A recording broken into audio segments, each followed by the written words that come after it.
Okay, time to talk about gender. I've had a couple of conversations recently about my gender versus sexuality. So obviously I identify as queer, as you know, but my gender is comes under the non-binary umbrella, and I identify as gender fluid. It does move.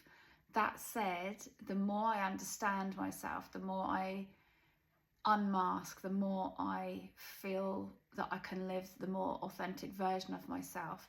It is moving much more towards the masculine with elements of feminine.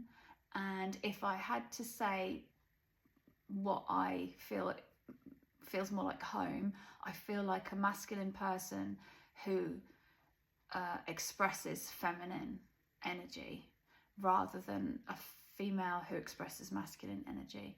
I have actually decided to identify as trans non-binary, because I feel a lot of gender dysphoria and gender euphoria, and I think that is totally separate from identifying as non-binary or gender fluid.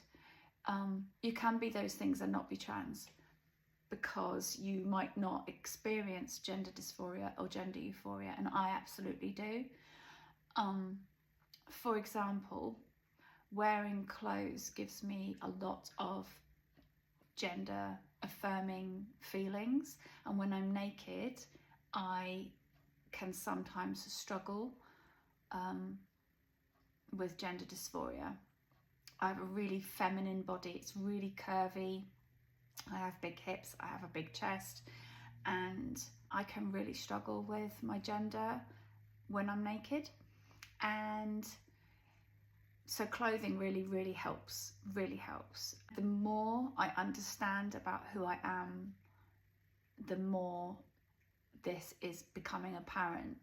This is the first time of me talking about being trans actually in public, and I've been scared to do it because I don't really feel like I have all the words for it. I feel like I'm gonna say something wrong and upset the community, or like say something to offend somebody. I've known for a long time that identifying as trans felt like home, but I didn't really understand why cognitively. So I was worried about talking about that in case somebody asked me why, and I didn't really have the words to express other than it felt like home to me. And then I watched a video, and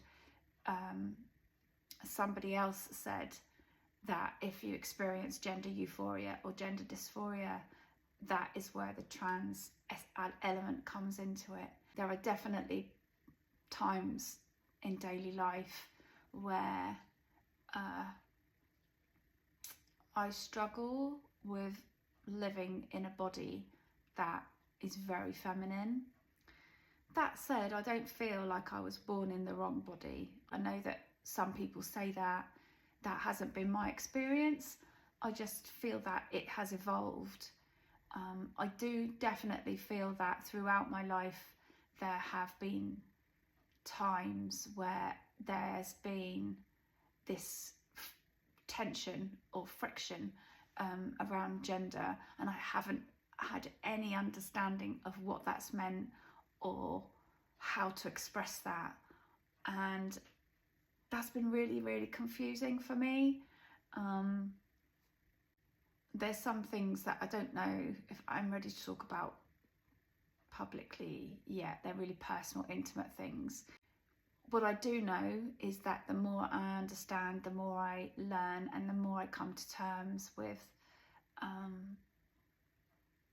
my gender being non-binary, I don't know whether it's going to stay as gender fluid, and I don't know where I'm going to end up, if I end up anywhere, or if it will continue to be an evolution. But what I do know is that being absolutely honest with myself and authentic with who I am and where I am at this moment in time is really important to me.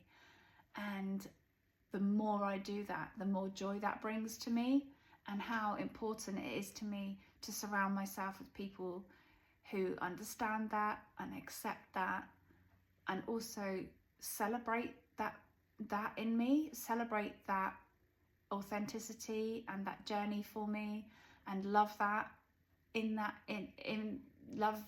me too, for me, is absolutely essential. And I don't want people in my life anymore that don't do that.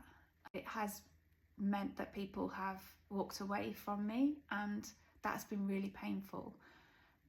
But I've been able to disconnect from that now, that without judgment. That's their journey, this is mine, and it's not my place to worry about their feelings anymore. It's just about my feelings and what's important to me. I mean, it's really hard. I'm 55 now, and I never heard the term non-binary until this decade of my life. It is a really scary world to be coming to terms with all this, though. Trying to live this life authentically in this political climate. But at least I have a supportive family and loved ones around me, so there is that.